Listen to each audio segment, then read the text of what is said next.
My son Michael's voice sliced through the quiet Tuesday afternoon like a blade through silk. Mom, is your boyfriend there? The question hit me so hard I almost dropped my reading glasses straight into my coffee cup. Yes. He's upstairs showering. Why? I said, glancing toward the ceiling. I could hear the steady sound of running water from my master bathroom. David had been up there for 20 minutes, which was a little excessive. Even for a man who took grooming seriously, that's impossible, Mom, Michael said. His tone had that sharp, professional edge I knew from his years managing hotels. I just watched him check into my hotel with another woman. My blood ran cold. The coffee cup trembled in my hand as I set it down beside my worn copy of Pride and Prejudice. 8 months of what I thought was a loving relationship suddenly felt like standing on quicksand. Then I heard footsteps behind me. If you're watching this, I'd later say to my viewers, subscribe and tell me where you're watching from, but first, let me back up. My name is Margaret Sullivan, though everyone calls me Maggie. I'm 63 years old, a retired high school English teacher from Boston. And until 10 minutes ago, I truly believed I'd found love again after losing my husband, Robert. 3 years earlier, David Patterson came into my life through a grief support group. He was handsome, charming 58, with silver hair and kind blue eyes. He told stories about losing his wife to cancer, about giving up a successful investment career to care for her full-time. He said all the right things, asked about Robert with genuine interest, and never rushed me. We'd been dating for 8 months. He stayed over twice a week, always brought flowers or wine, and treated me with old-fashioned gentleness. He'd even met Michael briefly over Easter dinner. Everything about him felt natural, comfortable, real, but those footsteps behind me weren't David's. David wore size 11 dress shoes, heavy, distinct on my hardwood floors. These steps were lighter, hesitant, almost cautious. Michael, I whispered into the phone. I need to call you back. I turned around slowly, my heart thudding like a trapped bird in my chest. Standing in my living room doorway was a young woman I'd never seen before, maybe 30, with long auburn hair and wide green eyes that looked as shocked as mine. Oh my God, she breathed, her hand flying to her mouth. You're not supposed to be here. Well, that was Rich, a stranger standing in my living room telling me I wasn't supposed to be there. If I hadn't been terrified, I might have laughed. Excuse me? I managed to say, gripping my phone tighter. Who are you, and what are you doing in my house? Her face went pale. She glanced toward the stairs, where the shower was still running, then back at me. David told me this was his house, she stammered. That he lived alone. The pieces started clicking together like a jigsaw puzzle from hell. David told you this was his house? I asked. She nodded miserably. He gave me a key 3 weeks ago. Said I could use the place while my apartment gets fumigated. She held up a silver key identical to the spare I'd given David last month. My mind reeled. David had been giving tours of my house to other women, pretending it was his own. The audacity was staggering. What's your name? I asked, amazed my voice wasn't shaking. Sophia. Sophia Chen, she said softly. I thought I was David's girlfriend. Oh, honey, I sighed. We both thought we were David's girlfriend. The shower upstairs stopped. Sophia and I froze, staring at each other like two deer caught in headlights. Heavy footsteps moved across the hallway, coming toward the stairs. He doesn't know you know about me, does he? She whispered. I shook my head. And he doesn't know I know about you? Nope. What do we do? For the first time in 8 months, I smiled, genuinely smiled. Poor David, I said quietly. He's about to get the surprise of his life, ladies, came David's smooth, honeyed voice from the top of the stairs. What a pleasant surprise. He appeared at the landing wearing nothing but a towel around his waist, silver hair damp. Every inch of him as composed and charming as ever, even fresh from the shower. He still managed to look like the man I thought I knew. The man had remarkable confidence, I'll give him that. He came down the stairs like he owned them, which, according to Sophia, he'd actually claimed he did. His blue eyes flicked between us with practiced calm, as if finding two women waiting for him in the living room was just another Tuesday. Maggie. Darling, he said smoothly, leaning down to kiss my cheek as if nothing was wrong. You're home early. The scent of my own expensive aftershave, one he'd been using for months, hit me like a slap. Even his cologne was borrowed. And Sophia, he continued without missing a beat. I thought you were staying at your sister's this week. I had to admit, the man was a performer. A professional. Watching him lie so effortlessly almost earned my grudging admiration. Clearly, this wasn't his first act in a long-running show, actually. David, I said, setting my coffee cup down with deliberate precision. Sophia and I have been having the most interesting conversation. His smile faltered just for a second, though. Yes, Sophia chimed in, her voice shaky but finding its strength. About how you told me this was your house, and how you gave her a key to my front door. I added helpfully. That's when his towel betrayed him, slipping slightly until he grabbed it in panic with both hands. For the first time since I'd known him, he looked genuinely rattled. There's obviously been some confusion, he said, his voice losing that silky polish. Sophia, why don't you head upstairs and let me explain? No, the word came out sharper than I intended. Sophia stays right here. We're going to have this conversation together, his jaw tightened. Maggie, perhaps we should discuss this privately. Like you discussed giving away my spare key privately? I asked, or your investment advisor career privately?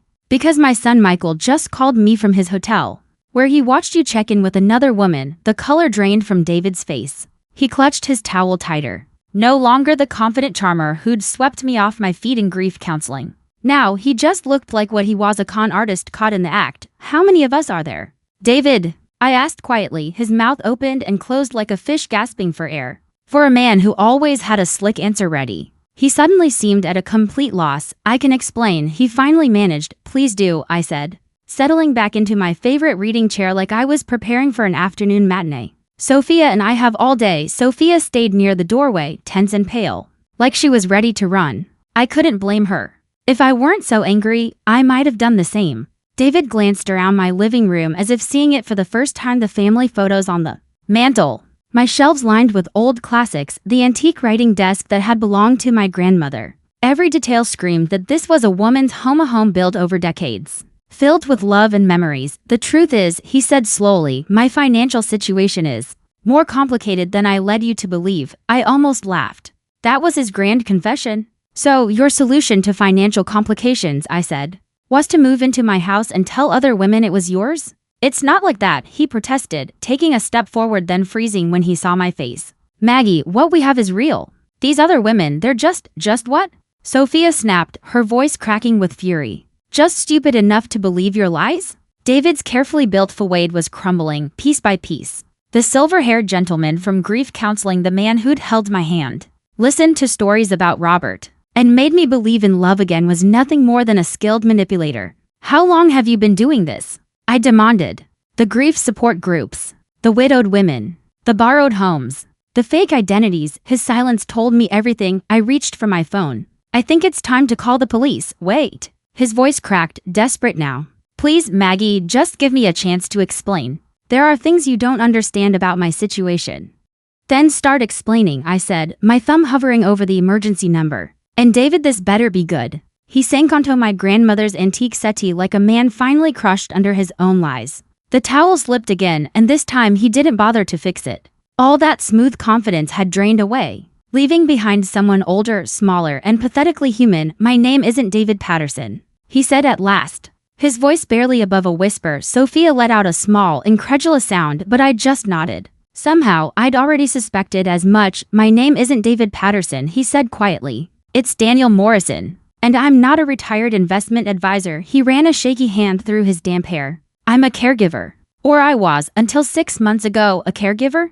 I asked. He nodded. My mother had Alzheimer's, severe, late stage. I took care of her for 12 years, ever since my father died. I used up everything, my savings, my house, my retirement.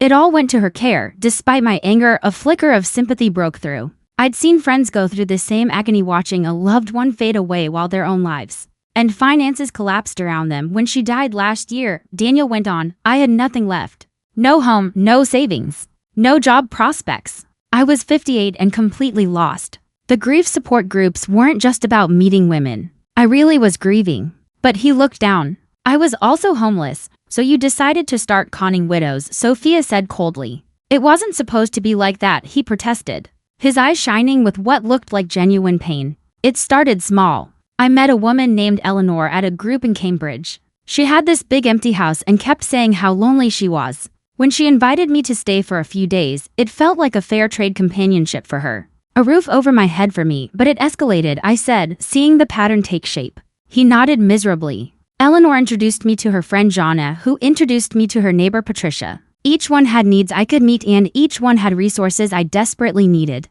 I never meant for it to become what it became. I studied his face, searching for deceit. But for the first time since I'd met him, Daniel actually seemed to be telling the truth.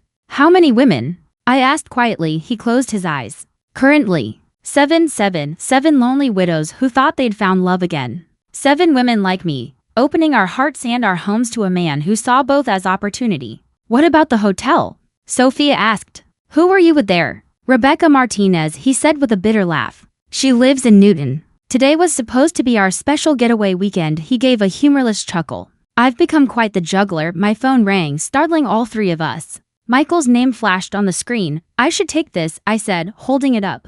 My son had a right to know what was happening, especially since his call had exposed the whole charade. Mom? Michael's voice was tight with concern. Are you okay? You hung up so quickly. I'm fine, sweetheart.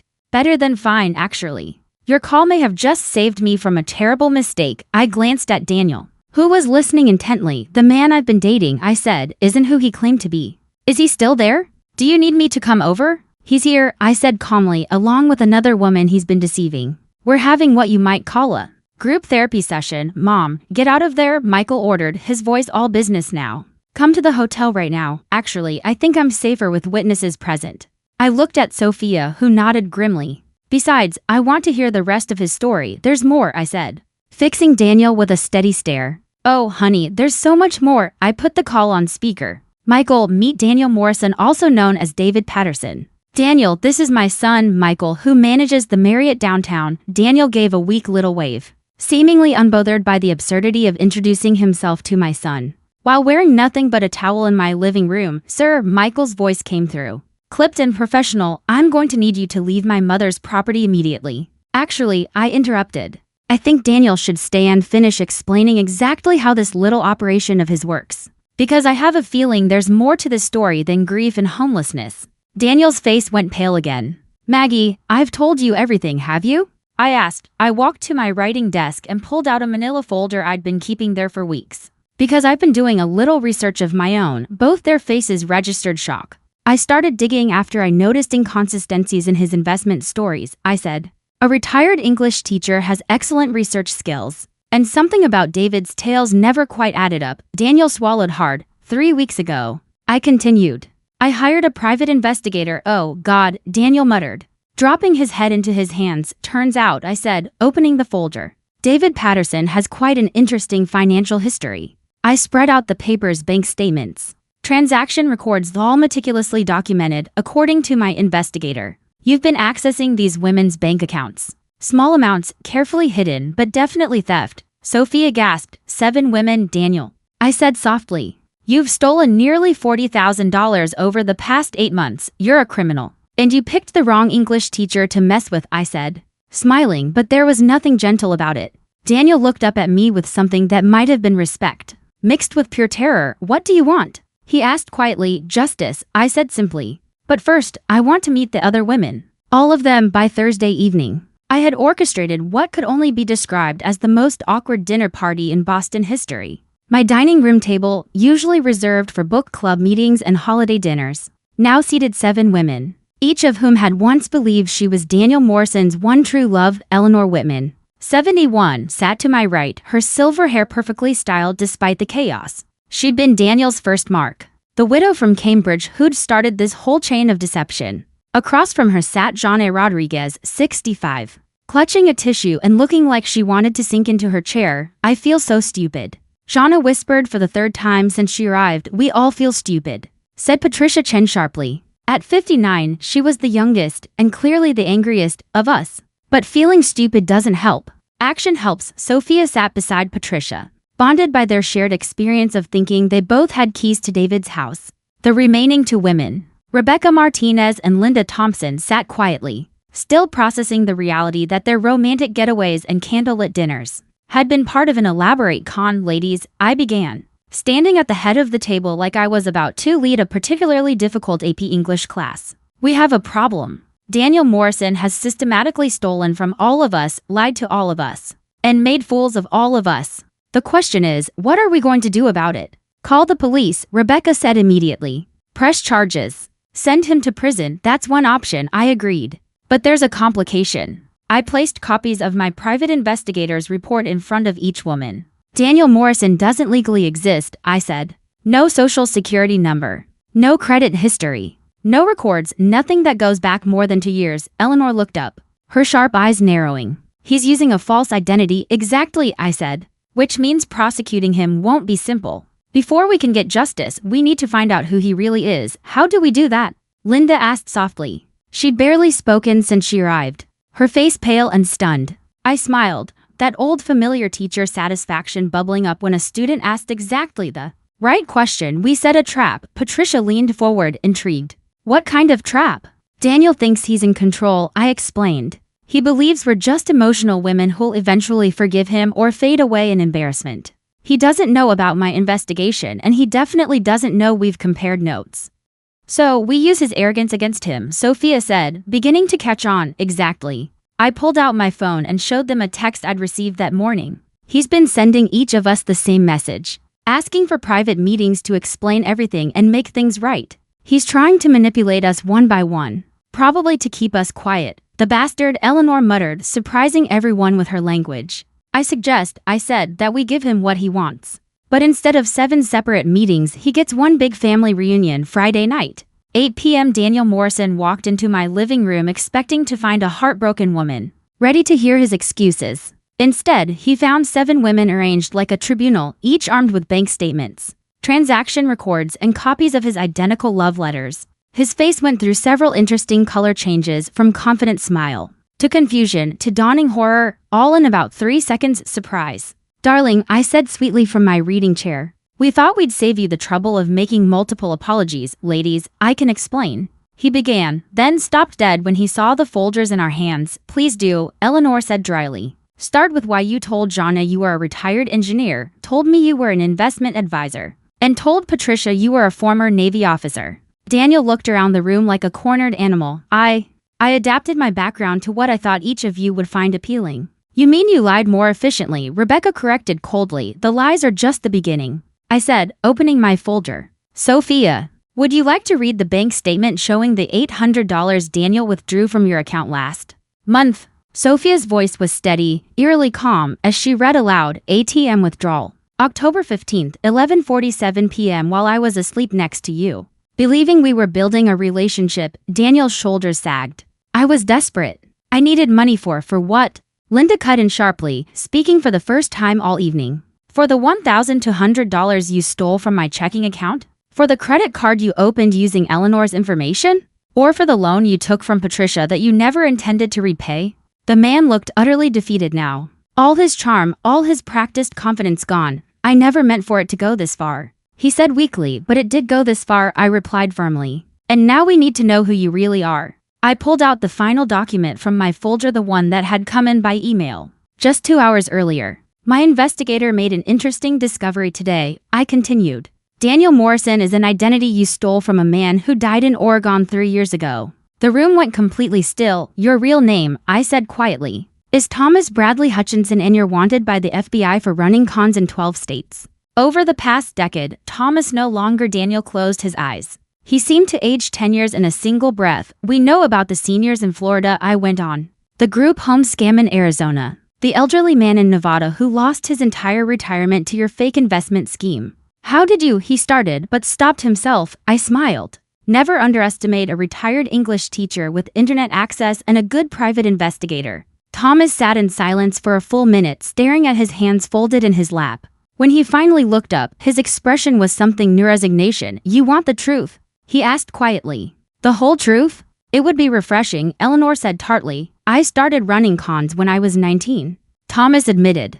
My mother wasn't sick with Alzheimer's. She threw me out after she caught me stealing from her purse to buy drugs. I've been living off other people's kindness and stupidity for 39 years. The casual cruelty in those last words, other people's stupidity, hit each of us like a slap. Some of the women I've scammed, he continued, they never recovered financially. There was a lady in Phoenix, Margaret Chen, 73 years old. I took her for $60,000. Her entire life savings. She had to move in with her daughter after that. Lost her independence completely. Sophia made a small sound of distress. Margaret Chen, she whispered. That's your aunt's name, isn't it? Patricia froze, her face hardening. That was my aunt, she said, her voice low and shaking with rage. Aunt Margaret died last year. My family always wondered what happened to her money. The temperature in the room seemed to drop 10 degrees. Thomas's face turned ashen as he realized what he'd just confessed. She was your aunt, he whispered. She was, Patricia said, standing slowly.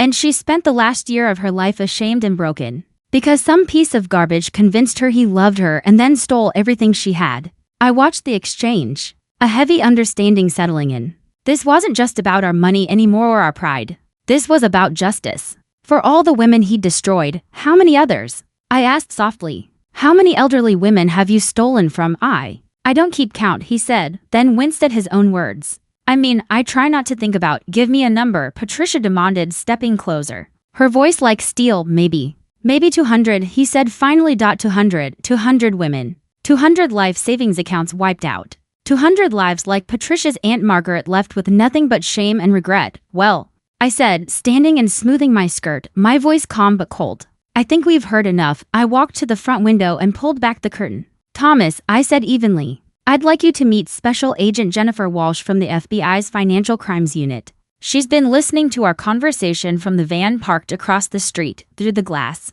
We saw the black SUV doors swing open. Several people in suits began walking briskly toward my front door. Thomas shot to his feet. You set me up. We set you up, I corrected. All of us together. The look of betrayal on his face was almost comical. After decades of manipulating women, he couldn't believe we'd turned the tables on him. You can't do this, he said, backing toward the kitchen as footsteps approached the porch. I trusted you. You trusted us? Rebecca laughed, a harsh, bitter sound. You stole our money and our dignity, and you think we owe you trust? The doorbell rang. I walked calmly to answer it, leaving Thomas standing in my living room, surrounded by 7 furious women. Mrs. Sullivan? The woman at my door was younger than I'd expected, maybe 40, with short blonde hair and intelligent brown eyes. I'm Special Agent Walsh, she said, flashing her badge. Thank you for your cooperation in this investigation. Thank you for taking us seriously, I replied, stepping aside to let her and 3 other agents in. He's in the living room and he just confessed to running cons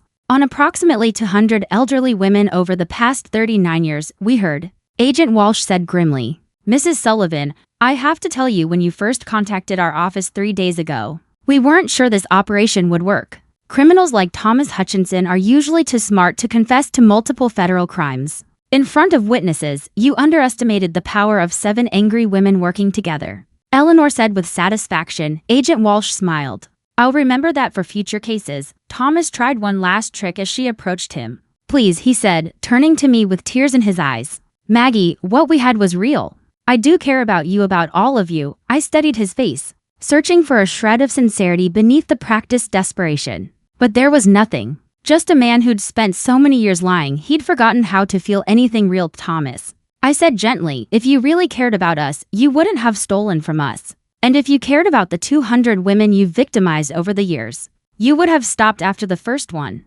Agent Walsh began reading him his rights while one of the agents cuffed his wrists. Thomas's shoulders shook, maybe from sobs, maybe from rage. Mrs. Sullivan, Agent Walsh said as they prepared to leave. Your testimony and the evidence you've gathered will be crucial in prosecuting this case. Are you prepared for that?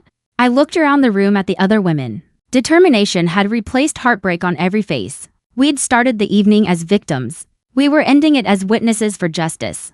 Yes, I said firmly. We'll be ready for whatever you need. As they led Thomas away, he looked back at me one last time. I really did care about you, Maggie. No, I said quietly. You really didn't, but that's okay because I care about myself. And that's something you never counted on. 6 months later, I sat in federal court, watching Thomas Bradley Hutchinson receive a 25-year sentence for fraud, elder abuse, and identity theft. Patricia sat beside me, holding a photograph of her late Aunt Margaret. Eleanor was on my other side, having flown in from Cambridge just for this day. The court recognizes, Judge Harrison said from the bench, that the defendant's crimes have caused immeasurable harm to dozens of elderly victims across multiple states. The systematic targeting of grieving widows represents a particularly cruel form of predatory behavior. Thomas, dressed in an orange jumpsuit and looking older than his 58 years, stood motionless as the judge continued. However, this court also recognizes the extraordinary courage shown by the 7 women who orchestrated Mr. Hutchinson's capture and confession. Their actions have not only brought justice to themselves but will prevent countless future victims. After the sentencing, Agent Walsh found us in the courthouse hallway. Ladies, she said, smiling warmly, I wanted you to know your case has become a model for how law enforcement works with elderly fraud victims. We're implementing something called the Sullivan Protocol in field offices across the country. The Sullivan Protocol? I asked, trying not to laugh. Community-based victim cooperation with law enforcement support. She explained.